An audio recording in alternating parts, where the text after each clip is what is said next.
يا ربي شكرا هديت قلبي شكرا نورت دربي شكرا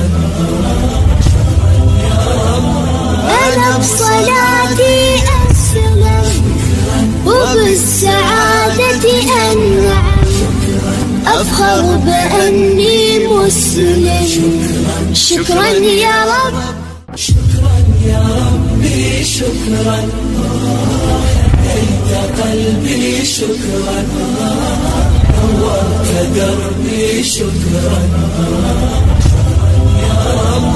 الحمد لله رب العالمين الصلاة والسلام على رسول الكريم أما بعد قال الله تعالى في القرآن المجيد والفرقان الحميد فأعوذ بالله من الشیطان الرجیم بسم اللہ الرحمن الرحیم.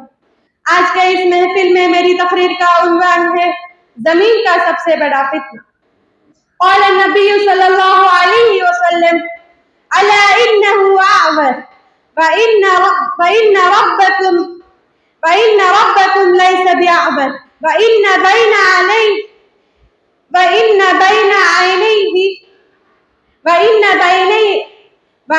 بين عينيه وربكم أعور. بخاری. معزز السامعات، قیامت کی بڑی نشانیوں میں سے ایک نشانی دجال کا ظہور ہے. دجال اولاد آدم میں سے ہے، اس کی بہت سے صفات ہے. ہمارے رسول صلی اللہ علیہ وسلم نے اس کے صفات کو اس لیے بیان کیے تاکہ لوگ اسے پہچان لیں اور اس کی شر سے ہوشیار رہیں. ان میں سے کچھ صفات یہ ہیں: وہ جوان ہوگا، مرد ہوگا، سرخ رنگ کا ہوگا، پست قد ہوگا، اس کے بال گھنگرو ہوں گے، اس کی ایک کان کانا ہوگا. صحیح الجامع. میری بہنوں، دجال قیامت کے قریب اس وقت ظاہر ہوگا جب دین کمزور ہو چکا ہوگا. لوگ دینی علوم کے حصول کو چھوڑ کر دنیا داری میں پڑ جائیں گے اور مختلف گروہوں میں بٹ جائیں گے. میری بہنوں، دجال کا فتنہ سب سے بڑا فتنہ ہے، اسی لیے سارے انبیاء نے اسے اپنے قوموں کو ڈرایا. در حقیقت دجال کانا ہوگا. دجال کے دونوں آنکھوں کے درمیان کافر لکھا ہوگا جسے سارے مومن پڑھ لیں گے. دجال دنیا میں کفر و ضلالت اور فتنے کو خوب پھیلائے گا. اس کے پاس جنت اور جہنم ہوگی.